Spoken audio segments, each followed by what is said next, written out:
1:08. Buenas noches, amigos. ¿Estáis dispuestos a pasar un poco de miedo?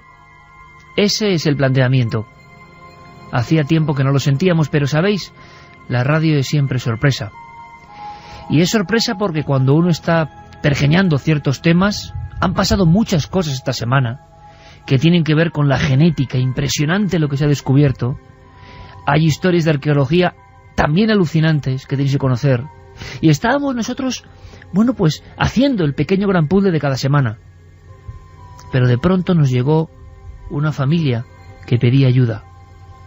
Todavía no podemos responderles, pero os voy a contar una cosa, y es que hacía mucho tiempo que a mí un caso, una historia y sobre todo unas voces no me ponían los pelos de punta. Ayer mismo estaba yo en mi despacho volviendo a revisar algunas de las voces que quiero poneros hoy. Y de verdad que, no sé, sentí algo como muy antiguo, como muy viejo. Un sonido peculiar para los que hemos escuchado tantas veces esa historia tan polémica y rara de la psicofonía. No podemos decir qué son, evidentemente. Pero nada más comenzar este programa de Milenio 3, este nuevo viaje en la nave del misterio, quiero poneros una de esas grabaciones que nos ha llegado. La familia lo está pasando mal, investigaremos. Yo creo que no hay que obsesionarse, porque en estos casos, cuando en una casa empiezan a ocurrir cosas, evidentemente la percepción se amplía, la sensibilidad está a flor de piel, y una familia que lo pasa mal a veces incluso observa, escucha cosas donde no las hay. Pero lo curioso es que en el amplio archivo que han ido haciendo de su propio caso, pues hay cosas sumamente interesantes. Yo os voy a poner una de esas grabaciones. Se han obtenido en una casa cualquiera, de gente sencilla, normal, trabajadora en Córdoba. Y llevan un tiempo escuchando voces que parecen de niños. Pero allí no hay niños o niñas. Se escucha, yo creo, perfectamente, tanto que voy a pedir a nuestro compañero Noel Calero que en este momento concreto baje la música, pongamos la grabación que está repetida 3 veces, y yo quiero que vosotros de inmediato a las vías de contacto absolutamente habituales de Milenio 3 nos vayáis diciendo lo que escucháis, porque va a ser a partir de la segunda hora, justamente en la segunda hora, cuando abramos el expediente de este caso y podamos mostrar otras grabaciones. Ha sido el impacto fuerte el que nos ha producido esta historia, esta petición de ayuda, este caso que está ocurriendo ahora, que hemos decidido cambiar radicalmente nuestro primer tema y hablar de otra gente que lo ha pasado muy mal enfrentándose quizá a lo sobrenatural. No hay que avergonzarse. Nosotros hablamos de todo tipo de temas que tienen que ver con el misterio, y lo presuntamente sobrenatural también está ahí. Esta familia grabó algo, pleno silencio, y se puede escuchar perfectamente una voz de una niña. Pero os lanzo el reto. Yo creo que es muy claro el contenido, pero a ver qué escucháis vosotros. Ahí va.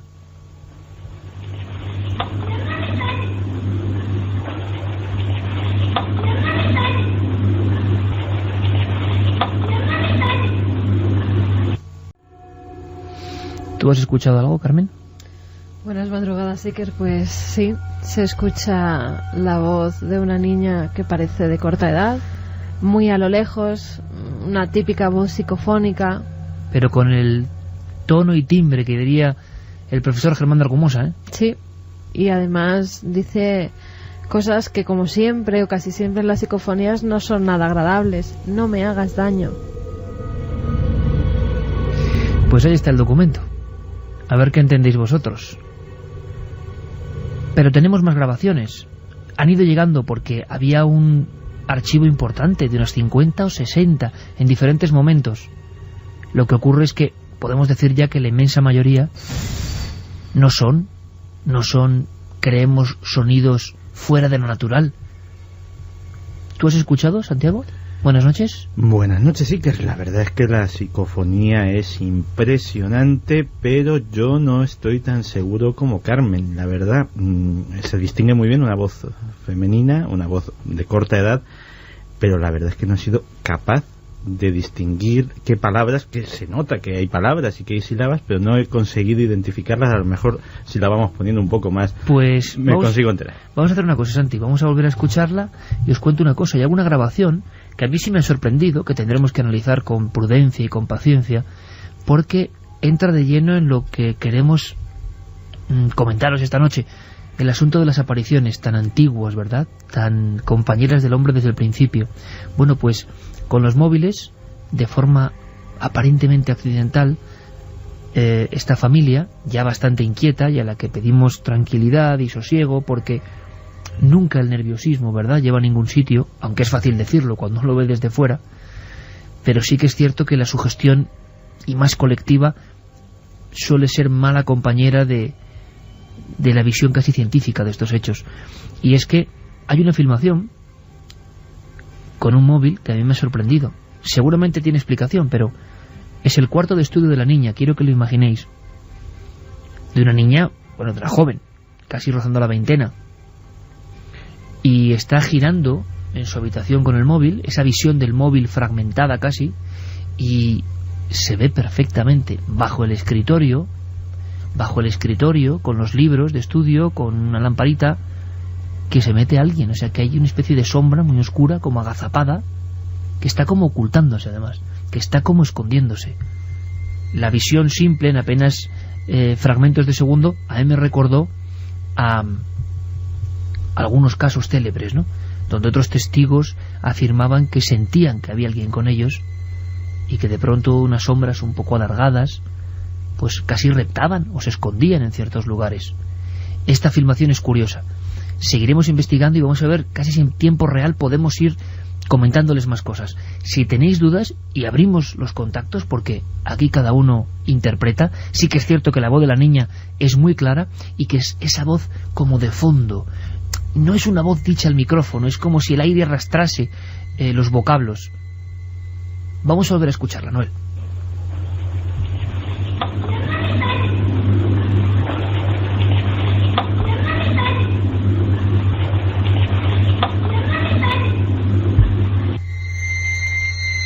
Bueno, que la gente opine, tiene unas vías de contacto y luego lo importante, Carmen, que hay más grabaciones. Ya hay un montón de opiniones y muy diversas, sí que hay gente que entiende algo relacionado con la palabra mamá.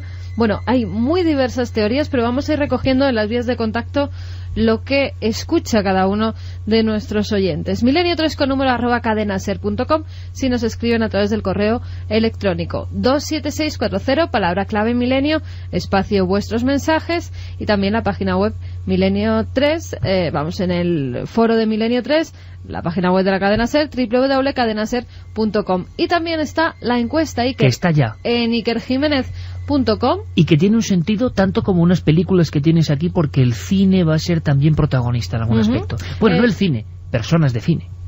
Sí, personas relacionadas con el cine, actores, directores, escritores.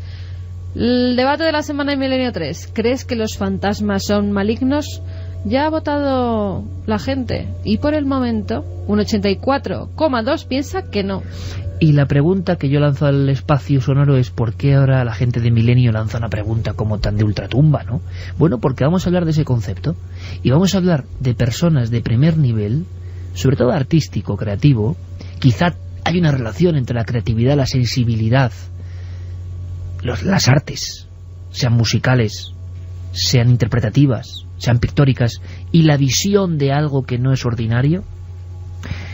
Vamos a hablar, por eso tenemos aquí un pack de películas para sortear. Vamos a hablar de gente de cine, y en la segunda hora vamos a analizar este caso, donde hay apariciones. 1:18. Gracias por incorporaros a este viaje. Veo que sigue bien la terapia. Así callan las voces y puedo dormir. Necesito dormir, John. Necesito que me ayude, padre. ¿Tú? ¿Me ayuda? ¿Qué clase de...? No, oye, escucha... Esa manifestación no era la habitual. Use su don. Escuche el éter. Si oye algo inusual, hágamelo saber. Vamos, usted no necesita este amuleto. Será como volver a los viejos tiempos.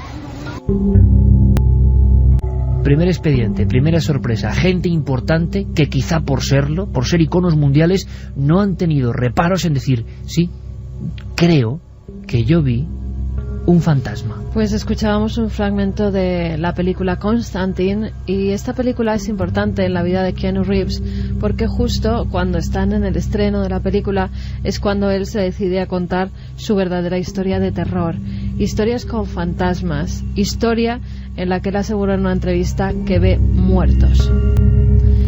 Keanu Reeves es un actor canadiense, aunque nace en el Líbano en 1964. Él había tenido una vida normal, su padre era originario de Hawái, le puso ese nombre Keanu porque significaba brisa fresca sobre las colinas. Su padre les abandona muy jóvenes, la madre y su hermana se van a vivir a Canadá, y es en Canadá cuando tiene su primera experiencia. Era una casa completamente normal, una casa bastante humilde. El abandono de su padre hace que la madre tenga que mantener a toda la familia. Keanu está en su casa, está jugando con su hermana en su habitación. Tienen una vecina que hace de niñera cuando son pequeñitos. Hay que decir que tan solo tenía 5 años, Iker. La hermana ya estaba durmiendo, la niñera estaba recogiendo la habitación, los juguetes, y él estaba sentado en la cama. Es entonces cuando tiene la primera experiencia fantasmal, Iker, que ha contado a todos los medios de comunicación americanos. Él dice que cuando está sentado, está mirando hacia la puerta y ve que algo empieza a atravesar esa madera. Es como una especie de masa blanca. Dice literalmente, no tiene cuerpo ni piernas, e inmediatamente traspasa toda la habitación delante de él y tal como ha aparecido, desaparece.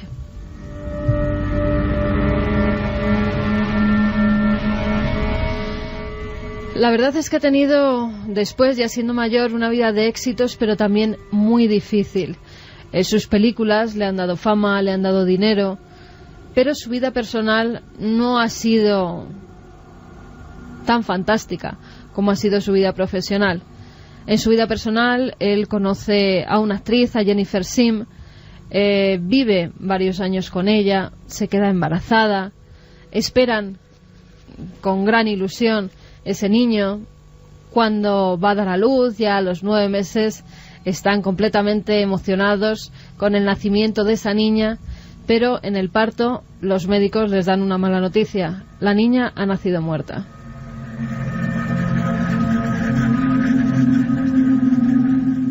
Caen en una gran depresión, tanto Keanu como Jennifer. Empiezan los problemas de pareja, empiezan a no entenderse hasta que deciden separarse. Ambos llevan una vida pues muy triste porque tienen que tomar medicamentos para dormir, no consiguen superar ese trauma.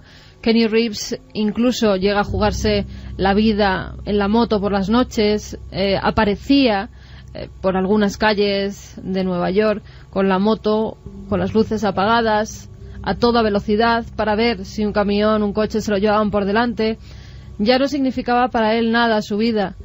Pero fíjate, el accidente no lo tuvo él. Un año después de perder a su hija, Jennifer Sim parece que ya había reanudado esa amistad con el que había sido su novio, y el 1 de abril de 2001 la prensa publica que se los ha visto juntos, que estaban comiendo tranquilamente, incluso que parecían felices. Parecía que por fin estaban recuperando su vida y su alegría. Pero el día 2 de abril, Keanu recibe una llamada. Es la madre de Jennifer. Esta ha tenido un accidente. Su Cherokee había dado varias vueltas de campana, ella había salido lanzada por el cristal delantero del coche y había muerto en el acto. Keanu Reeves, desesperado, dice que no puede ser verdad, incluso llama él mismo a los diferentes tanatorios para ver si el cuerpo está allí porque quiere verla. Se acerca y es cierto, ve el cuerpo de la que había sido casi su mujer, su novia y la madre de esa hija que nació muerta. Después de esta experiencia, al poco tiempo, ve que un personaje se materializa cuando están en pleno día, en una comida en Texas con un amigo. Están comiendo tranquilamente, están charlando de cosas sin importancia y ve que de pronto una especie de figura femenina se materializa detrás de su amigo. Él cree que es una señal de otro mundo y que puede ser esa novia que perdió la vida en un trágico accidente. 2 apariciones, que se sepa, y lo importante es que lo contó, sin ningún tipo de vergüenza, traumatizado, y hay muchas preguntas que surgen aquí. ¿Son los barbitúricos, los antidepresivos, sustancias que pueden catalizar mejor una realidad que no existe o existe solo en la mente, o no? Las muertes traumáticas, las vivencias tan intensas en gente tan sensible y tan especial, estallan de alguna forma. ¿Por qué las visiones de fantasmas se parecen tanto a lo dibujado en las cavernas hace 25.000 años, o a lo contado en las tablillas cuneiformes del viaje al más allá de Gilgamesh? Estamos un poco turbios, porque estos casos son fuertes. ¿Por qué no ponemos un poco de música, es decir, de música de un auténtico gentleman, de un hombre con mucha clase? Quizá uno de esos que nunca imaginaríamos que pudo ver un fantasma. Una canción preciosa, melancólica, muestra de quizá la psique de un hombre que hace unas declaraciones que dan la vuelta al mundo hace unos meses. Santiago. Pues sí, porque la verdad es que Sting, de quien estamos hablando, es un personaje que, aparte de ser un músico de una tremenda sensibilidad, actor también, incluso ha participado en musicales en Londres, tiene una relación curiosa con el mundo de lo paranormal o de lo oculto. Una relación que se remonta desde hace mucho tiempo, porque mucho antes de que Sting, el personaje, naciera a la opinión pública, había un niño que se llamaba Gordon Sumner, que luego sería Sting, que vivía en una pequeña casita en Newcastle, donde con muy corta edad, como le sucede a muchos británicos, de hecho incluso tuvimos un SMS en su momento declarándolo aquí en directo en nuestro programa, pues a veces en el jardín de su casa veía extraños hombres que él no sabía de qué época eran, ataviados con cascos, con escudos, con lanzas.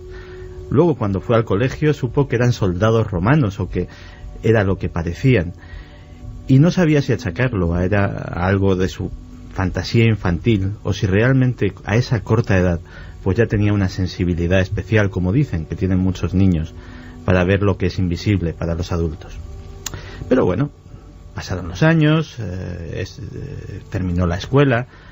El niño Gordon se hizo profesor de educación física, tenía la música como hobby, y poco a poco ese hobby fue dejando paso a una profesión exitosa. Y esa profesión exitosa le llevó de esa pequeña casita en Newcastle a una lujosa casa en Highgate, en el norte de Londres, en una zona privilegiada de esa ciudad, donde empezaron a suceder cosas, y esto sí es lo que ha declarado públicamente.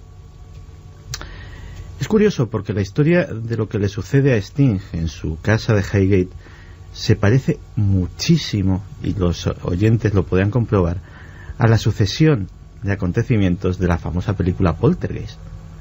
Y es que al llegar a esta casa, lo primero que empieza a notar, al principio piensa que es fruto del despiste, a veces, ya sabes, de las mudanzas se pierden cosas, pero luego con el paso de los meses siguió sucediendo, y es que objetos que claramente habían sido dejados conscientemente en un lugar desaparecían para no volver a ser vistos nunca. Nada valioso, un bolígrafo, un vaso, una prenda de vestir, pero el misterio, el pequeño misterio, estaba ahí. El pequeño misterio fue haciéndose cada vez más grande cuando Sting parecía que había recuperado algo de esa sensibilidad de niño, porque cuando se acostaba por la noche, primero empezó a oír susurros. Luego, con el paso del tiempo, los susurros fueron siendo cada vez más fuertes y las palabras cada vez más reconocibles. Alguien, como en esa psicofonía que hemos oído hace un rato, le hablaba, y él estaba despierto. A veces las palabras, cuando prendía la luz, continuaban durante unos segundos. No le dio más importancia porque pensaba que tal vez se trataba de, de estas sensaciones que tiene uno en el duermevela, de estos sueños, de este momento en el que uno no está ni enteramente despierto, ni enteramente dormido. Sin embargo, todo cambió cuando nació su hija. Los sucesos comenzaron y, sobre todo, sucedió uno que ya le despejó absolutamente toda duda de que en aquella casa pasaba algo que escapaba a su control. Una noche en que no había susurros, curiosamente, lo que hubo fueron gritos pidiendo auxilio. Era su hija. Salían de la habitación de su hija. Como todo padre alarmado, se levantó corriendo, abrió la puerta, y la escena que tenía ante sus ojos era digna precisamente de esa película. La habitación de la niña había sido decorado pues con todo el amor que los padres ponen en estas cosas, y a Sting le gustaban los móviles, los juguetitos estos que se cuelgan del techo y que tienen piezas que flotan y que también le agradan mucho a los niños. Había varios en la habitación. Aquellos móviles estaban girando enloquecidos, como si tuvieran un motor que los impulsaba a toda velocidad. La niña se había dado cuenta y estaba asustada porque, a pesar de que apenas podía hablar, se daba cuenta de que aquello era antinatural. Por supuesto, la primera idea racional que se le ocurrió fue mirar la ventana, una corriente de aire. Estaba todo cerrado. Así que sacó a su hija de la cuna, se la llevó en brazos, cerró la puerta y tomó una decisión. Una decisión curiosa, al menos para nosotros, pero a lo mejor no tan curiosa si eres un inglés de pura cepa y has mamado estas historias desde pequeño.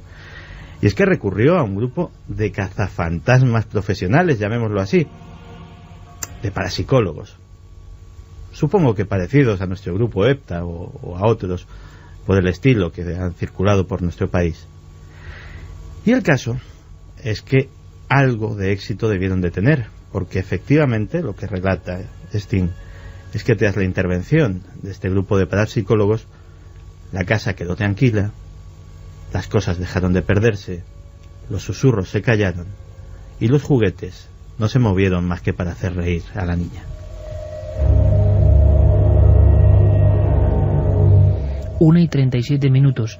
Vías abiertas 27640, palabra clave milenio, para contarnos vuestras experiencias, vuestra opinión sobre las voces. La investigación comienza en la segunda hora de esas otras voces, algunas yo creo que bastante impresionantes. También en milenio3@cadenaser.com y en la web de la cadena SER.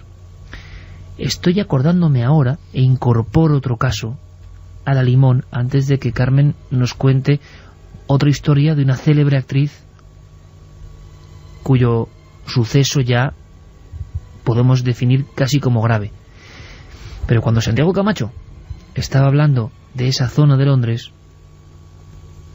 me acuerdo perfectamente cómo un verano coincidimos con un gran deportista español. Acabó de jugar una final de la Copa de Europa, guardameta de todos conocidos del equipo del Arsenal de Londres, Almunia. Y como él luego hizo declaraciones, y nosotros desde luego mantuvimos el secreto profesional a ultranza, podemos contar algunos detalles de uno de los casos que de verdad ponen los pelos de punta, la carne de gallina. ¿Por qué? Por una simple descripción, por una simple diapositiva y por cómo te lo cuentan. Seguidores del programa, personas curiosas, pero que jamás se habían encontrado con lo extraño. Almunia y su esposa, su joven esposa. Estuvimos varios días con ellos y rápidamente nos contaron, como nos ha ocurrido ahora con este caso de Córdoba, no voy a decir con angustia, pero sí con cierta preocupación, algo que ellos habían vivido en una de esas casas, de esa zona de Londres, adinerada. Estamos hablando de la élite del fútbol mundial. no se sienten cómodos en la casa. Y eso ocurre en todos los casos clásicos, e incluso el cine nos ha mostrado en historias como Al final de la escalera. Alguien llega a una casa y a pesar del buen aspecto hay algo que hace recelar a la persona. Es como si el alma profunda de un lugar no conecta bien con el alma profunda de la persona que va a estar allí. Hay como una ruptura inicial. La vida transcurre normal, viejas casas palacetes reformadas. Lo que no les habían contado en el club es qué es lo que eran esas casas antes. Una noche, y tengo el testimonio perfectamente grabado a fuego en la mente, con una cara de terror, y estábamos en pleno día en un lugar soleado, tomando tranquilamente un café, mirando al mar los cuatro, y la cara de terror de aquella chica la sigo viendo. Cuando se decide por fin a contarme la historia, no es cuestión de haber visto algo, haber percibido algo, haber creído que algo pasaba o cruzaba por la estancia. No, una noche, meses después de haber llegado a instalarse en ese palacete antiguo, con todo el lujo, están la pareja durmiendo. Es plena madrugada, por ejemplo, ahora a las 2 menos 20 de la mañana. Y entonces es Ana la que tiene ganas de ir al aseo. Se levanta, ni siquiera enciende las luces y enciende la luz del baño. Y estoy recordando exactamente cómo me lo contaba. Al encender la luz del baño y con el espejo de enfrente, ve perfectamente en el reflejo todo el entorno de la habitación que queda a su espalda. Y entonces se fija en algo. Y es que junto a su marido, apoyada en la cama, hay una figura. No es una visión, es una figura que parece física, que está sentada, dándoles la espalda, encorvada, con una especie de capazo o de manta que lo cubre, como si fuese un mendigo que se protege del frío, sentado físicamente en la cama, junto al cuerpo, inerte, dormido, inconsciente, un cuerpo de 1,90 de un gran deportista como es Almunia, el navarro Almunia. ¿Os imagináis el momento en que esa chica ve perfectamente en el espejo eso? Cuando se gira pensando que es lo que contaba Santiago Camacho ahora mismo. La ensoñación, el duermevela, cuando nos despertamos en plena noche y no sabemos qué hemos hecho realmente, a dónde hemos ido. Se gira y ve perfectamente la misma figura. Pero no solo eso, distingue que esa figura tiene algo en la mano. Tiene una especie o de candil, o de luz, o de farol, que proyecta incluso un poco de claridad. Es entonces cuando da un grito, cuando despierta a su marido y cuando aquello se disuelve. Ocurrió no muy lejos de la casa de Sting. ¿Qué era esa casa antes? Desde luego ellos investigaron sobre el pasado del propio domicilio. Era un hospital psiquiátrico. Un viejo hospital psiquiátrico reformado. Historia que nos contaron, historia que vivimos, historia en este clima un poco especial. Vamos con cine. Vamos con una actriz, se llama Gina Gerson. Todo el mundo la conocerá por los papeles que hizo, por ejemplo, en Melrose Place y también en Showgirls. Una actriz morena, de labios carnosos, muy guapa. La comparaban en ocasiones con actrices antiguas de gran físico. Pero fíjate, ella tiene una historia especial. Esta actriz estadounidense nace un 10 de junio de 1962 en Los Ángeles, en California. Ella está estudiando en Nueva York, en el Emerson College, y dice que tiene allí una experiencia que la marcaría de por vida y que era hasta tal punto que ha tenido insomnio durante toda su vida. ¿Y por qué? Porque a veces se producen unos shocks tan fuertes que esto hace que el cuerpo reaccione y tenga miedo a vivir una experiencia igual. Y en este caso viene muy a colación la encuesta de ¿crees que los fantasmas son malignos? Porque en la mayoría de las ocasiones no pasa nada, son apariciones como la de Ana y Almunia que se ven en un momento determinado, en una fracción de segundo y de repente desaparecen. Pero ¿y cuando dejan secuelas físicas? Es el caso de Gina, que por las noches, siendo estudiante universitaria, estando en la habitación de esa residencia de estudiantes, empieza a vivir una serie de fenómenos. Por las noches, cuando se iba a dormir, creía que en sueños era atacada por alguien. Pero cuando se levantaba por la mañana, tenía moratones, tenía arañazos.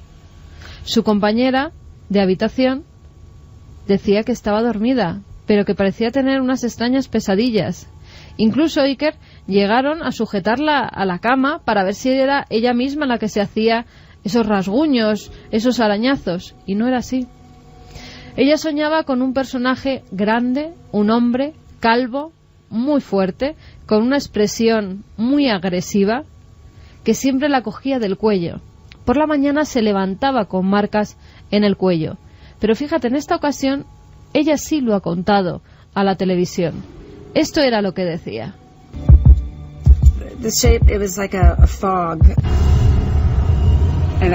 La forma era como de una niebla y se movía.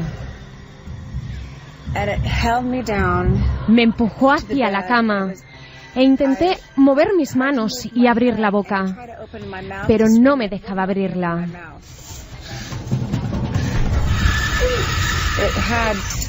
Tenía como la forma de una cara y con hombros, y no me dejaba moverme. De cualquier forma, no era una buena energía.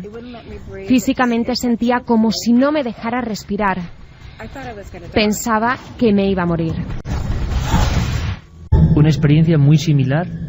Realmente lo que hemos escuchado es el testimonio de Belinda Carlisle, otra célebre cantante en este caso, que contaba algo prácticamente idéntico.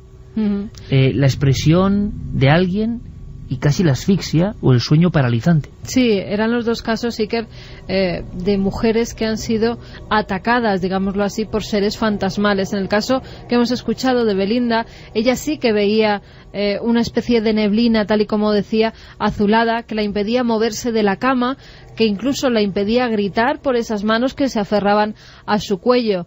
Belinda, además, decía que desde siempre había sido una niña bastante interesada por todo lo paranormal, que incluso de jovencita, como suele ocurrir muy a menudo, pues había realizado alguna ouija con sus amigos, y que tal vez eso había dejado algún residuo paranormal en alguna de sus viviendas, o que incluso viajaba con ella, porque decía Iker que fuera donde fuera, las casas que visitara, ella seguía teniendo esa serie de fenómenos, seguía presenciando apariciones fantasmales. Ella tiene casas en Londres, en Francia, en Estados Unidos, y en todos los lugares ha vivido esas experiencias traumáticas. Además, fíjate, dice que su padre era indio, que además era una persona muy creyente en las vidas anteriores, creía que sus antepasados indios se podían aparecer, incluso relataba de otros antepasados que habían tenido esas experiencias fantasmales, y ella cree que es por ese pasado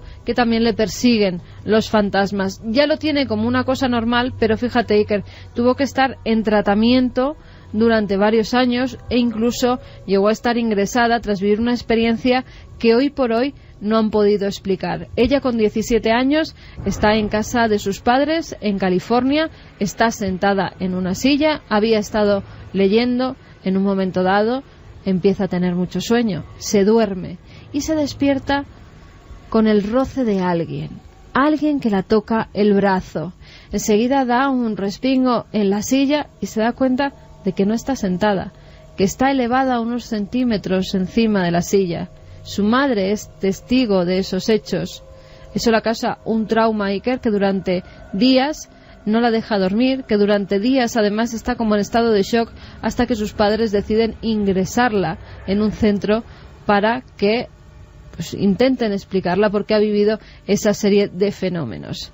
Pero la otra persona de la que hablábamos, son Gina, dos casos muy parecidos, tanto en la actriz como en la cantante. Son muy parecidos porque además tienen en común que ha sido en la cama, que ellas, en el caso de Belinda, estaba despierta y consciente. En el caso de Gina no, era siempre como un sueño, una pesadilla en la que se aparecía un hombre grande, un hombre calvo, Parecía además que iba vestido de otra época y era muy agresivo. Y además quedémonos con esos datos porque luego tendrán un significado para explicar su historia. Cosa importante, actriz importante dentro del mundo de Hollywood, y Belinda Carlisle contándolo con esta absoluta frialdad, esas agresiones, esa expresión, una de las cantantes que más discos vendió en los años 80 y parte de los 90. ¿Escuchamos ahora a Gina Gershon? Escuchamos a Gina cómo tiene esas apariciones y lo que significan para ella. Y podía sentir aquellas presencias allí. Fui literalmente levantada y tenía rasguños y rozaduras en mi cuerpo. Había definitivamente una energía muy violenta en mi habitación.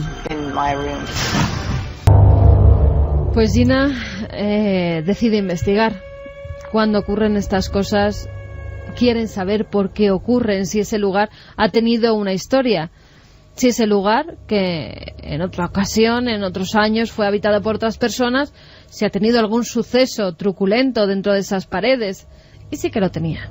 Ese edificio antiguamente había sido una casa de citas, una casa de prostitutas, donde la persona que cuidaba, entre comillas, a esas mujeres era un hombre grande, calvo, el mismo que se la representaba a ella en sueños, un hombre que propinaba grandes palizas a esas mujeres que se ganaban la vida con su cuerpo y que dicen que incluso pudo matar a alguna.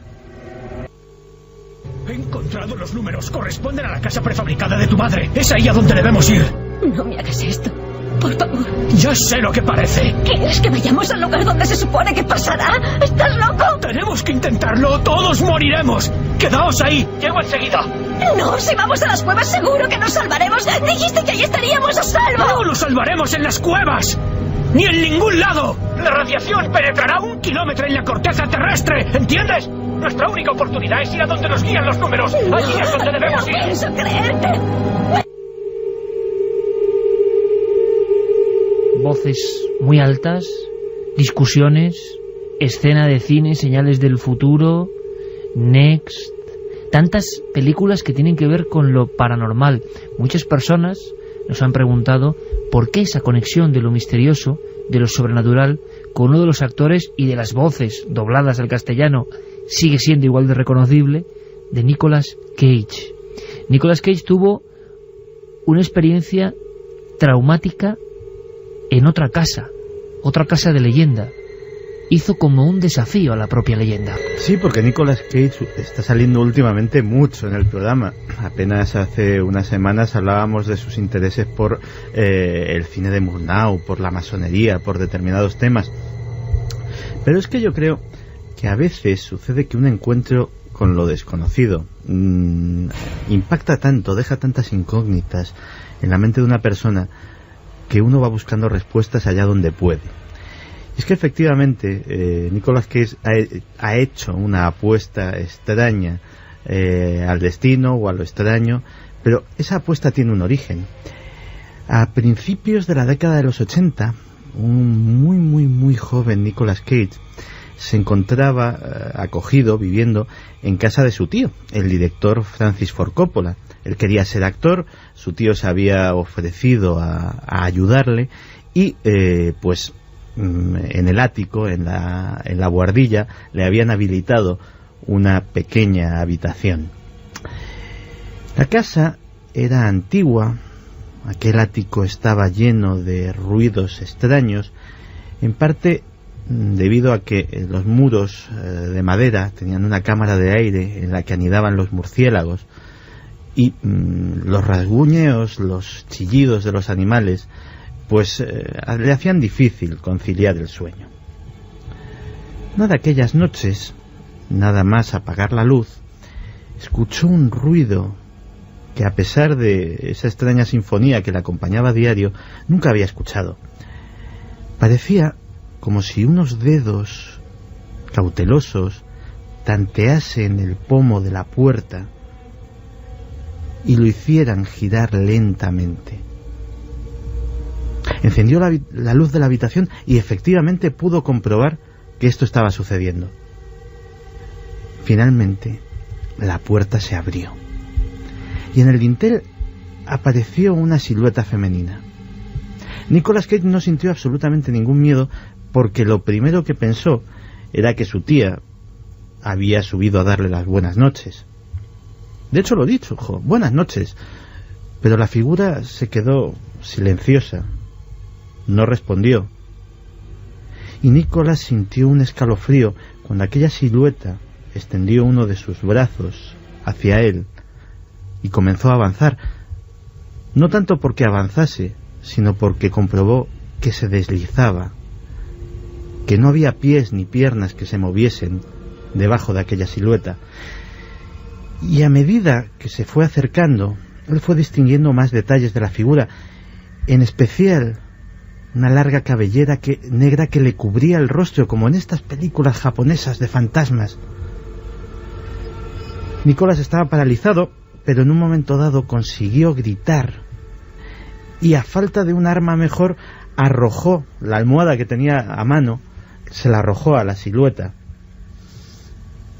La almohada atravesó limpiamente aquella forma, pero aquella precaria defensa algún tipo de efecto debió de tener, porque la figura comenzó a desvanecerse lentamente en el aire ante los atónitos ojos del joven.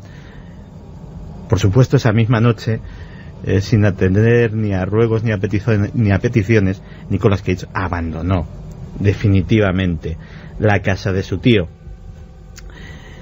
Sin embargo, como te decía antes, pues algo quedó. Y ese reto lo hizo hace muy pocos años al comprar posiblemente la que es la casa encantada más célebre y más reconocida de los Estados Unidos, la mansión Lalaurie en Nueva Orleans. Para los que no conozcan la historia, y la contamos en su día en Cuarto Milenio, se trata de un lugar donde en plena época de la esclavitud un médico demente cometió atrocidades inimaginables contra los esclavos negros: torturas, mutilaciones, disecciones sin anestesia. Y bueno, desde entonces, con ese terrorífico pasado, se dice que en su interior se ven formas, se escuchan voces, suceden cosas extrañas. Así que Nicolas Cage, no sé si para vencer ese desafío, compró la casa, pero lo cierto es que ni el actor ni su familia han sido capaces de pasar una sola noche entera en su interior. Tampoco han respondido a qué es lo que han visto o han dejado de ver. Ha habido varias intentonas, todas ellas infructuosas. Y finalmente fue puesta a la venta un año después de ser adquirida. Y a día de hoy, y lleva ya muchos meses a disposición del público, todavía no ha sido comprada por nadie. Nicolas Cage, Keanu Reeves, Belinda Carlisle, protagonistas que lo hicieron público. No estamos hablando solo de gente célebre e importante, reconocida a nivel mundial, sino que además fueron lo suficientemente valientes para decir: sí, creo que yo he visto un fantasma.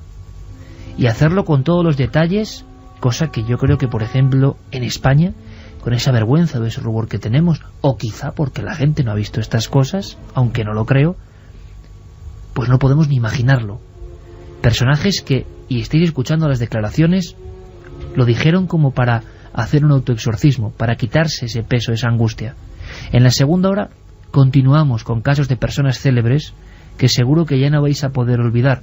Carmen, preparamos a la gente, indicamos, porque abrimos ya el código B, el terrible, terrorífico para algunos, para otros oráculo, para otros como yo casualidad numerológica, cuando menos apasionante. Siempre que hemos hablado del tema, hay que decirlo, nunca se habían recibido tantos mensajes, peticiones, como la noche entre septiembre y octubre en que vino David a presentarnos ese CD, que ahora incorpora además su libro, y que sorteamos 3 hoy y 3 ganadores el domingo, si solventáis lo que son los problemas de nuestro mensaje.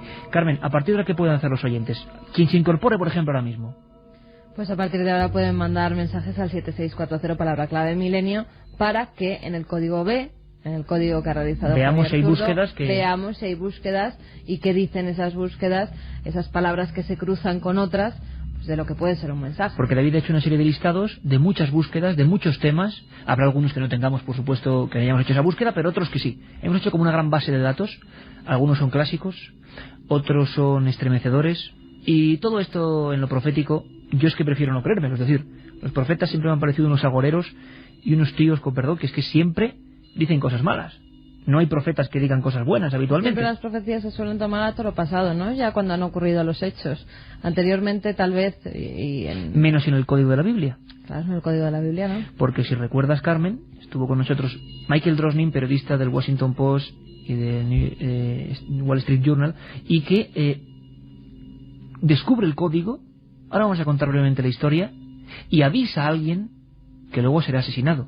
Avisa a alguien, a Isaac Rabin, de que en ese extraño programa las letras se mezclan y su nombre solamente aparece una vez en la Biblia, cruzado con la palabra asesino que asesinará. Aquel programa mítico empezábamos de esta manera. Lo contaba Carlos Barros. Una clave que alguien ocultó hace miles de años. Un lenguaje encriptado con una tecnología que solo ahora, en el tiempo de los ordenadores, puede ser comprendido. Unos vaticinios que han acertado milimétricamente y que han sido verificados por la Agencia Nacional de Seguridad. En sus profecías aparecen datos del pasado y el futuro, hechos históricos, catástrofes y personajes concretos. Todo eso y mucho más se esconde en el código secreto de la Biblia. La otra realidad. Fenómenos extraños. Misterios sin resolver. Milenio 3. En la SER. Código de la Biblia. Todo un misterio. Muy brevemente, David, ¿cómo empieza esta historia? Parece que no es este periodista, sino un célebre matemático de la Universidad Hebrea de Jerusalén, Eliyahu Rips, quien lo inventa, ¿no? ¿Qué es lo que inventa? Si podemos explicarlo sencillamente, porque la gente creo que en el fondo todavía no sabe lo que es el código. Bueno, lo que hace es informatizar, con la ayuda de un amigo suyo informático, un sistema cabalístico, se podría llamar, en el que se cogen todas las letras de la Torá, se ponen en una sola línea. Son 304.805 concretamente, son pocas, aunque parezcan muchas, y una novela corta. Y lo que hace es que crea un programa en el que automáticamente se busca palabras que se han definido, con las letras se buscan manteniendo equidistancias. Es decir, como una especie de sopa de letras, pero en la que las letras no tienen por qué estar totalmente unidas, sino que pueden estar a una separación, 2 letras de separación, 3 letras de separación. Pero siempre en la misma distancia, ¿no? Pero siempre en la misma distancia. Y es decir, por ejemplo, Iker Jiménez no va a aparecer en la Biblia, pero en hebreo, y al revés, puede que en todo ese escaneo de tantas letras sí que haya una. Al revés, o como una sopa de letras. Creo que aquí lo tenemos muy fácil. Vemos una sopa de letras y ¿cómo podemos elegir las palabras?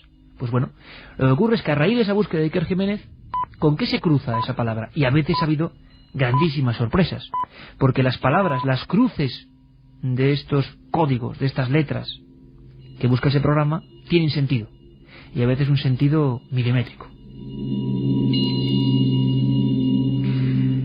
Hablábamos con Michael Drosnin, la única vez que intervenía para una radio en castellano. Los códigos de estas letras que busca ese programa tienen sentido. Y a veces un sentido milimétrico. Hablábamos con Michael Drosnin, la única vez que intervenía para una radio en castellano. Traducíamos, por supuesto, era Katia Rocha quien estaba en esas labores. Él había tenido un gigantesco éxito con ese libro en Estados Unidos. Y le preguntamos, pues, cómo empezó todo, cómo él empezó a creer en esta historia. Decía que era agnóstico del tema del código hasta que ocurrió algo que tiene que ver con Isaac Rabin y su asesinato. Llegó a avisarle y no le hizo caso. Y desde luego, como periodista, se dio cuenta de que había un material, por lo menos un material digno de estudio. Nos lo cuenta él, Michael Drosnin. 2 años después de hablar con el famoso matemático israelí que descubrió el código secreto de la Biblia y de haberme dado una copia completa del programa informático que había creado, entonces comprobé que el nombre del primer ministro israelí, Isaac Rabin, aparecía codificado en la Biblia y cruzando su nombre, como en un crucigrama, las palabras asesino que asesinará. Me dejó impactado y fui a Israel para reunirme con el amigo más cercano del primer ministro. Y esa misma noche, tras la reunión, llamó a Rabin y le entregó mi carta al día siguiente en la que le contaba lo que había descubierto,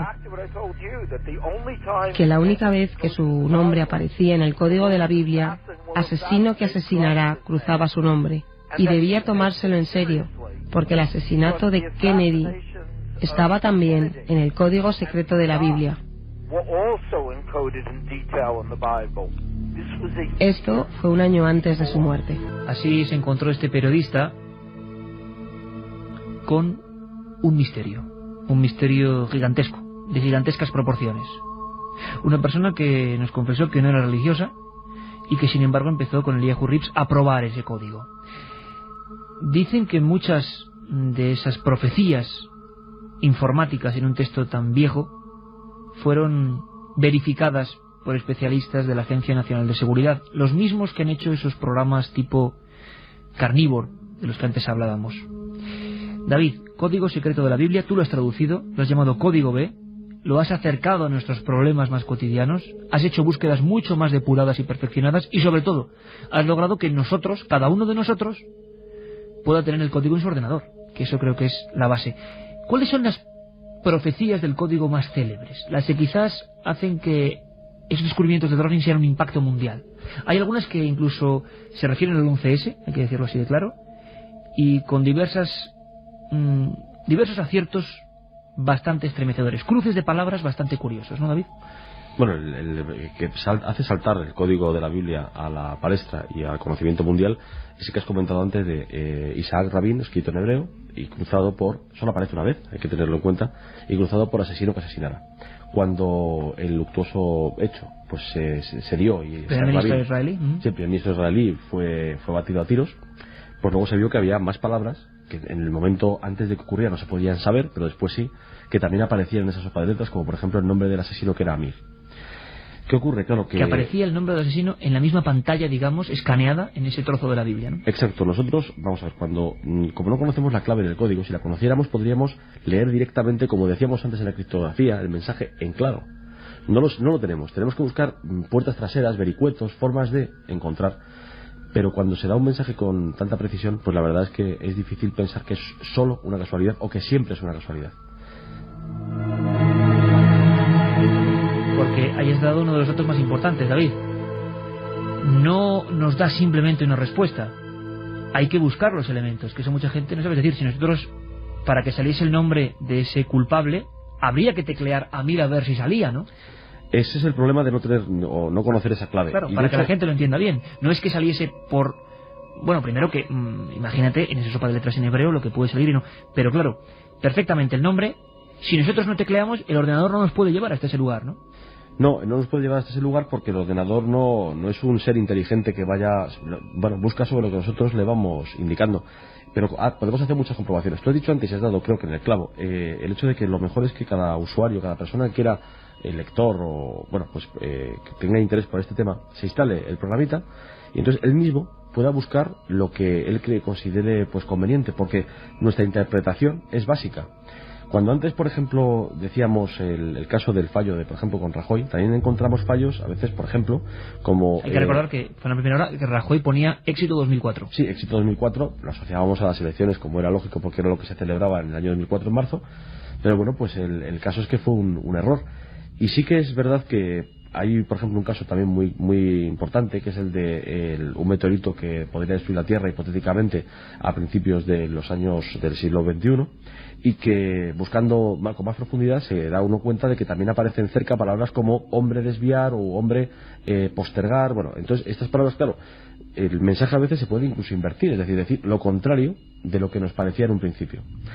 La interpretación es lo fundamental. Nosotros no podemos utilizar como herramienta científica para predecir el futuro un código como este, pero es lo que tú decías antes. La Agencia de Seguridad Nacional, la NSA, célebre de Estados Unidos, lo ha estudiado y lo ha utilizado. Lo ha utilizado con sus reservas, obviamente, pero bueno, estamos hablando de algo muy serio. Algo algo tremendamente serio y en los que, como siempre en este programa, os pedimos participación, interactividad. No solo qué queréis preguntar, sino vuestras búsquedas, porque sabemos que hay gente que ha comprado el libro de David Zurdo, Código B, y que ha utilizado el programa y han hecho ya búsquedas, porque te han enviado a tu página muchas búsquedas. También queremos saber, no solo David, sino porque ya cualquiera puede ser el experto con el programa entre las manos, qué habéis buscado, qué habéis encontrado dentro del código de la Biblia, qué ha surgido en vuestras pantallas de ordenador individuales. Antes de pasar a vuestra primera tanda de mensajes al 7640, podéis participar esta noche en esta nueva reapertura del Código de la Biblia. Escuchamos algo tremendo, porque Michael Drosnin se ha reunido con Simón Peres, con Yasser Arafat. Hubo diferentes reacciones con Bill Clinton. El tema a tratar, el código secreto de la Biblia. El primer líder con el que me reuní fue el sucesor de Isaac Rabin, Simón Peres. Poco tiempo después de que Rabin fuera asesinado, y se reunió conmigo porque sabía que yo había advertido a Rabin. Él solo quería saber qué decía sobre Israel, y responderle no fue nada fácil. Le dije, Holocausto en Israel. Atomic Holocaust. Pérez lo tomó muy en serio, aunque no es nada religioso. También me he reunido con su enemigo Yasser Arafat, el líder de los palestinos, durante más de 2 horas en Ramallah.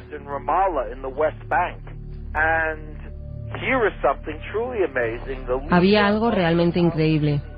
El líder de los palestinos aceptaba sin duda la realidad del código en hebreo, en el libro sagrado de su enemigo Israel. Su nombre, Yasser Arafat, estaba codificado con las palabras fin de los días.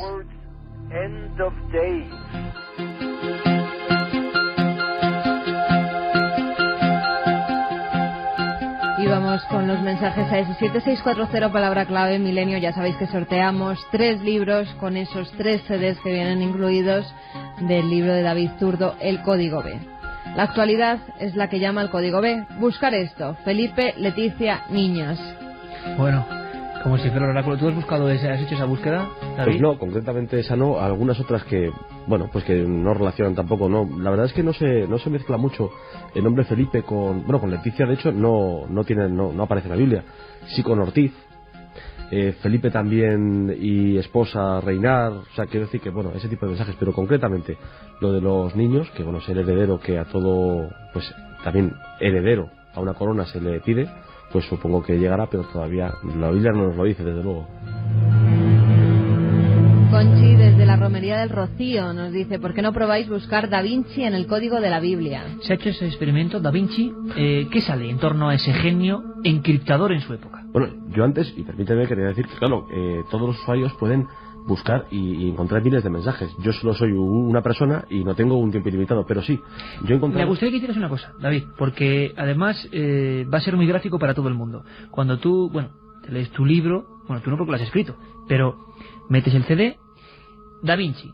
¿Cómo buscas? Tecleas en el código Da Vinci, el código Da Vinci, te aparece una barra, imagino, de búsqueda para que la gente lo visualice. Exacto. Pero tú puedes detener esa búsqueda, va haciendo búsquedas y tú puedes detenerla cuando quieras, porque hay gente que dice, claro, he metido un nombre y me parece la búsqueda dura 28 horas, por ejemplo. Bueno, depende mucho de la potencia del ordenador, como es lógico, pero sí, o sea, nosotros tecleamos Da Vinci, además directamente, tal y como lo leemos en caracteres latinos, y el programa automáticamente efectúa una transliteración que, bueno, pues fue muy amablemente servida por la Embajada de Israel en España, por el Departamento de Cultura, y que se transforma al hebreo y se busca. Hay que decir que con nombres propios, eso es una cosa correcta, y que por supuesto se puede detener en cualquier momento. Con palabras que sean genéricas es mejor buscarlas en un diccionario que también posee el programa de hebreo e introducirlas directamente en la lengua nativa.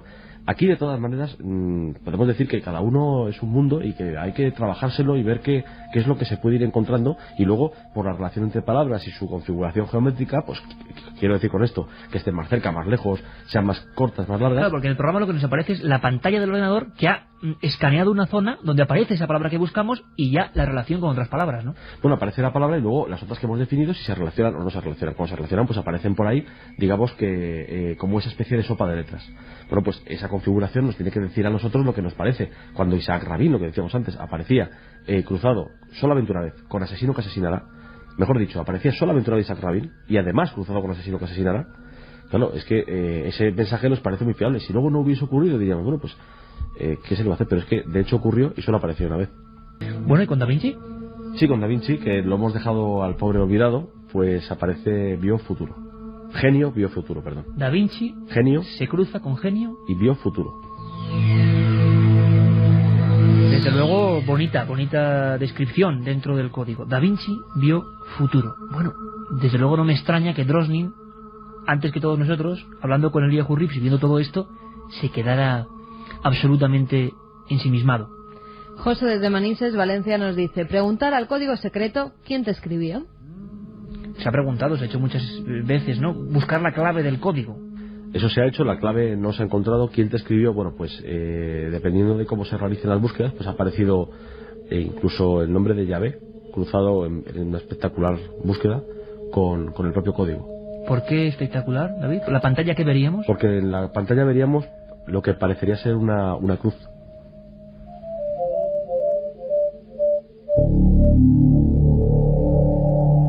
Una cruz y el nombre de Yahvé junto con la palabra código cruzándose una vez. Bueno, uno por lo menos, está dando la información. Cada uno, como siempre, y lo repito, somos solamente un equipo de periodistas. Este es un tema candente, es un tema que une, claro, dos términos como son religión, un tema ancestral, un tema que a todos nos toca de alguna manera. Creencia puede tenerse cualquiera, pero a todos le toca esta historia. Y sobre todo la informática, lo que hablábamos, el mundo digital, el mundo del futuro y pasado en un solo programa. Desde luego es inquietante. Para mí, yo me mojo, casualidad numérica, imagino. Pero ¿qué dice la gente? Soy Juan de Madrid y el otro día busqué OVNI y Valdés, el del caso de Chile, en el código de la Biblia, y me aparecieron las dos con fiabilidad muy alta. Otra cosa importante, lo que ha dicho Carmen ahora, fiabilidad muy alta. Hablaba de un caso que comentamos en su día en Milenio 3, uno de los casos más increíbles de la historia de los supuestos objetos volantes, o no, los ovnis son supuestas aeronaves extrañas, el Cabo Valdés en Putre, Chile, en 1977. Lo ha buscado, ambos términos, y se cruzan dentro de esta gigantesca sopa de letras. Pero Carmen dice fiabilidad. ¿Qué pasa? ¿Que hay cosas con más fiabilidad y menos? ¿Y eso nos lo dice el programa?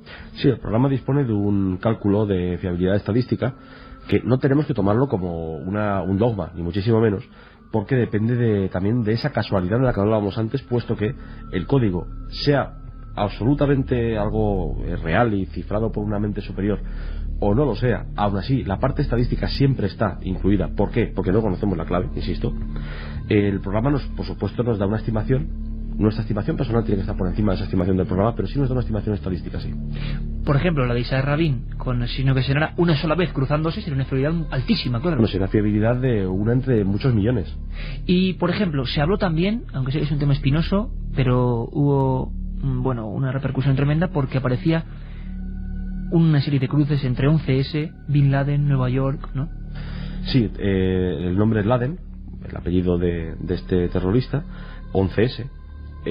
Twin Towers, Torres Gemelas. Sí, Arabia, incluso también. Estas palabras se relacionaban en sopas de letras de una manera también muy clara.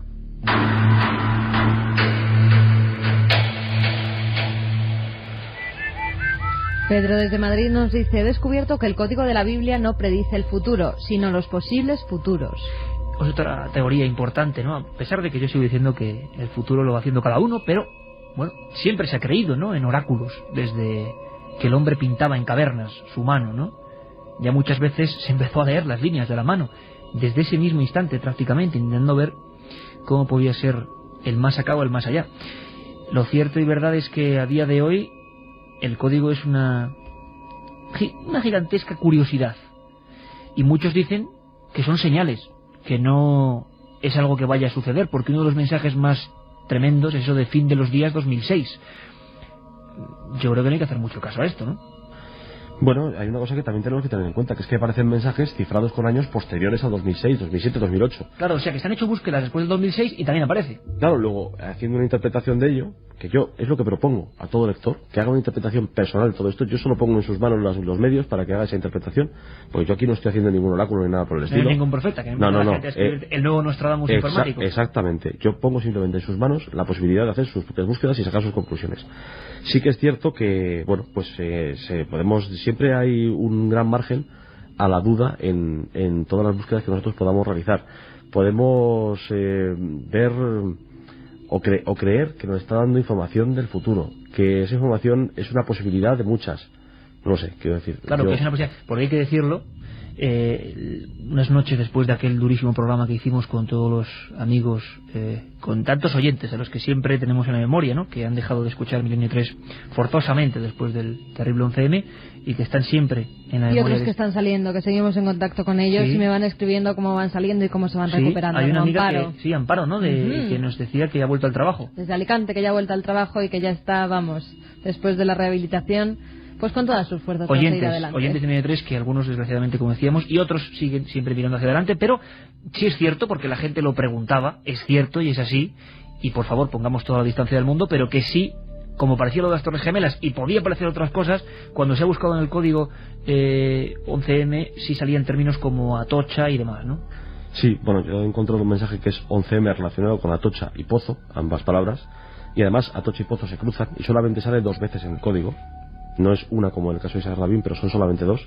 Y también un mensaje de un amigo, lector del libro, usuario del programa, que es Joaquín Morales, y que pues uno de los mensajes que me ha enviado es Atocha, año 2004, 11M, calamidad, caos, Islam. Claro, pero aquí rompiendo una lanza en torno a la objetividad habría que decir lo siguiente, porque se han buscado esas palabras, si no, no saldrían. Y tienen un sentido, si son al revés, bueno, esto es según los programadores. Pero ¿qué saben también los programadores como Eliyahu Rips? ¿Por qué alguien iba a dejar un mensaje en forma de sopa de letras? Lo lógico sería dejarlo más fácil, ¿no? ¿Por qué solo? Sabemos que Newton, por ejemplo, ni más ni menos, dedicó muchísimas horas, dicen que más que a los descubrimientos físicos, a la búsqueda de un código en la Biblia. Sabemos que los cabalistas, desde el principio de los tiempos, lo que buscan es otro lenguaje encriptado, un código secreto de la Biblia. Que esas especies de escenas y de fábulas tienen que ver con una serie de mensajes concretos. Es un tema apasionante, lo sabemos, pero que hay que tomar muchísima distancia, una simple curiosidad, porque asimismo igual no aparece Atocha, pero aparece otro nombre que no comprendemos y que es la estación de Austerlitz, por ejemplo. Es decir, con lo que queremos decir que son miles de posibilidades y que solo con nuestra interpretación alcanzan cierta realidad, con lo que quiere decir que primero no creo que haya nada infalible y segundo que el código pues tampoco lo es. Digamos que, mira, para mí se podría definir esto de la siguiente manera. Imaginemos que estamos en una estación de trenes, porque estamos hablando precisamente de ello, y oímos hablar a cientos de personas, y captamos una palabra de aquí, otra de allí, e intentamos componer un mensaje que tenga sentido. Bueno, pues a veces lo conseguiremos, otras veces no. Y por eso digo, la interpretación, cada uno tiene que buscar lo que considera, o más que buscar, definir las palabras que considera que pueden tener una relación y comprobar si aparecen en la Biblia. Antes decías que hay que definirlas, hay que especificarlas, introducirlas en el programa, y eso es verdad. Pero al introducirlas y el programa calcular y buscar si están o no están, lo que va a ocurrir es que nos va a decir si estaban, si efectivamente se encontraban allí presentes. Pero están independientemente de que las busquemos, que eso es lo fundamental. Sobre todo el mensaje creo que de este equipo es muy sencillo, como con todos los temas, como cuando ayer nos aterrorizábamos con cientos de mensajes de encuentros en la carretera de personas de todo tipo. Cierta distancia, ¿no? Cierta lejanía. Nosotros contamos las cosas, cada uno las interpreta y además, como sabemos, lo inteligentes que son los oyentes tienen un perfecto filtro de la lógica. Carmen, más cosas. Muchos que nos preguntan sobre la alerta de Milenio 3 el 25 de junio. Además, ahora mismo vamos a ir a un ¿qué va a pasar? 25J, sabéis que tenemos una alerta. Bueno, incluso hasta hay un indicativo especial, a ver si Juan Carlos Ingelmo nos lo recupera, un indicativo que mezcla lo que es los tonos célebres, inmortales de Encuentros en la tercera fase con el himno de la SER. 25 de junio, alerta 2004. Bueno, pues se dice indicativo, ¿no?, en el término radiofónico, siempre nos da paso. En esta ocasión no, porque vamos a seguir con el tema del código prácticamente hasta el final, pero sí estamos informando de una acontecimiento creo que sin precedentes. Sin precedentes no porque no se hayan hecho alertas OVNI, cuidado, porque claro que se han hecho. El primero en estos micrófonos, Antonio Josales, año 79, y con gente mítica como Paco Barrero, que llegó a estar en su programa, como Miguel Ángel Molchoni, como Mariano Revilla, como Velasco, como tanta gente. Se hizo aquí fue la innovación. Pero hoy en día tenemos tecnología y tenemos la posibilidad de estar miles de personas. Tenemos ya 1.500 grupos de personas que vigilarán el cielo en todo el mundo. Queremos también, por esa vía, 7640 palabra en año, que nos digáis dónde vais a estar o si queréis venir a alguno de los sitios. En ikerjimenez.com tenemos la lista de corresponsales a los que tenéis que escribir si queréis estar allí o presentaros allí, porque en los puntos calientes del tema OVNI va a haber gente mirando al cielo. No para ver OVNIs, simplemente para estar juntos, para hacer una gran pantalla de comunicación. Y claro, la gente está preguntando si 25J, que ya es la fecha clave, dice algo el código de la Biblia. Oye, ¿qué información dice el código de la Biblia, David? Pues mira, este es un mensaje que he buscado hoy y que, bueno, primero hay que explicar una cosa que quizá no creo que sea difícil de entender. La fecha hebrea es distinta que la fecha cristiana del calendario gregoriano, que es el que está implantado en todo Occidente. Para buscar el 25 de junio tenemos que buscar realmente una fecha que es el día 6 del mes 11 y el año 2004 sería el 5764. Bueno, pues dicho esto, se mezcla este año con OVNI, España, ese día y ese mes. Repíteme eso, David. Sí, se aparece. No se aparece. Eso es lo que nosotros queremos, que se aparezca ese, bueno, pues algo espectacular, ¿no? Esperemos. Pero sí aparecen las palabras OVNI, España, ese día 6 del mes 11 del 5764.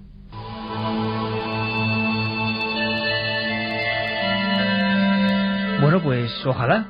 Y al menos que se aparezca la amistad, la comunicación, que miles de amigos conozcan aficiones como esta de lo desconocido, de la búsqueda de lo desconocido. A veces son cosas terroríficas, a veces como hoy son cosas curiosas, aprendizaje como la primera hora de la historia de la criptografía.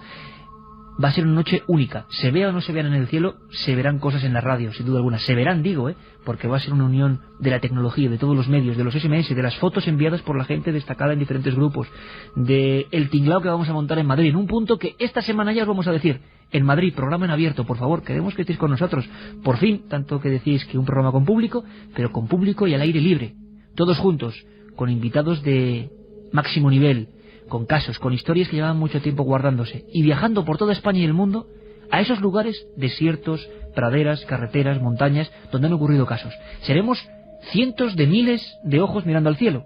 Si existen los ovnis, si son lo que sean, si pasan por ahí, pues igual los vemos, quién sabe. Pues muchísimos más mensajes que nos preguntan, incluso algunos muy curiosos, que por la controversia existente en torno a él en estos momentos, busquemos Michael Jackson. Michael Jackson, se ha buscado, ¿no? Sí. Pues mira, reconozco realmente que no he hecho ninguna búsqueda por este gran divo. ¿A quién se le ocurre, no? Tener de la música de los americanos y todo eso. De personajes concretos que sí realmente se hayan buscado, de algunas cosas que sean conocidos para todos, sí hay cosas curiosas. Por ejemplo, Luna y Armstrong, ¿no? Sí, Luna y Armstrong, o Edison y bombilla, hacer luz, etcétera. Kennedy y asesinato, por ejemplo. O sea, sí, Kennedy y asesinato también aparecían, ¿no? Sí, y aparece incluso el nombre Oswald, aunque la teoría está muy descartada, ¿no? Que fuese solamente el hija de Oswald, o que bueno, quizá que participase, como otra vez más, no sabemos buscar más allá de lo que nos pueden decir, el caso es que sí aparecen relacionados. Hablábamos de la máquina Enigma, empezábamos este programa con la máquina que pudo cambiar la historia del mundo, y Adolf Hitler también aparece en el código de la Biblia, ¿no? Sí, aparece como pues hombre malvado, nazi, sí, desde luego está clarísimo. O sea, quiero decir, en este caso desde luego no hace falta interpretar mucho el mensaje, porque Adolf Hitler, el hombre malvado, bueno, pues es quizá el binomio más clásico del siglo XX. Y más mensajes que nos llegan, pues hablando de la actualidad, en este caso Maradona. ¿Qué le va a pasar a Maradona? ¿Cuál es su futuro? Hombre, eso de cada uno, bueno, que rápidamente ponemos nuestro código personal en esos cientos de mensajes que llegan para que sortee la máquina a los 3 ganadores. Y bueno, quien tenga la fortuna, código B, editorial Edad, David Zurdo. Libro más CD, para que cada uno pueda buscar y hacer sus y también indagaciones. Hemos buscado Milenio 3, a ver qué sale. Milenio 3 se ha buscado, una vez sé que se cruzaba con mi nombre, ¿no? Sí, eso parece ya una carambola. Milenio 3 con tu nombre y con éxito, pero ¿cómo no? Claro, has buscado éxito. Bueno, sí, lo he buscado, pero fracaso no aparece. Bueno, habría que decir sobre los jefes a ver si van a ser así, porque igual cambian la palabra ellos. Cambian Milenio 3 de institución inmediata, espero que no. También los futboleros, España, Eurocopa.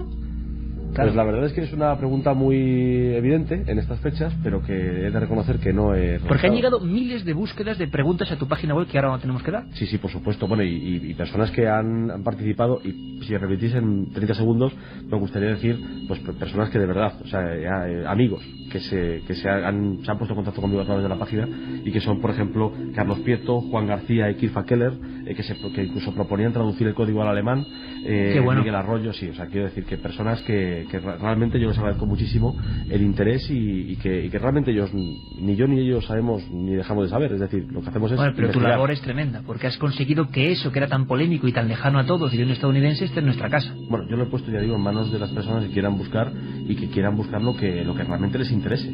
Bueno, pues sabemos que es que los mensajes llegan constantemente, que estamos terminando, que estamos enfilando la recta definitiva de este milenio especial. Veremos si en los siguientes sábados, parece que sí, con este nuevo horario del fútbol estaremos de 9 a 11 y sobre todo, bueno, muy atentos porque mañana tenemos programa especial. Mañana también, mañana de 3 a 4 con información del alerta OVNI, con ovnis, objetos extraños en Badajoz y con un montón de historias que están pasando. Pero mañana dramatizaciones. De la madrugada, pero de 10 a 11 de la noche. Estamos, pero tiramos. Estaremos con las dramatizaciones que Mariano Ravilla nos prepara casi. Y todo el equipo de producción de la cadena SER. Claro que sí. Oye, vamos a ver, y cosa muy importante. Hemos dicho, no nos hemos olvidado. Qué rápido, el criptograma y los ganadores. Claro. Hemos hablado de códigos secretos, ¿no? Y de cómo se hacían desde la antigüedad. Hay un criptograma preparado, con 3 ganadores más de ese libro de David Zurdo, Código B. A quien pueda resolverlo, son 3 pasos, ¿verdad, David? 3 pasos. Son 3 pasos, cada uno de ellos pues va dando un resultado que se necesita en el siguiente paso para poder continuar. Si habéis tomado nota, código del César, la historia del escítalo, del palo, bueno, pues podréis resolverlo. Es un mensaje con mucho sentido. Algo importante, de lo que hemos hablado además en Milenio 3.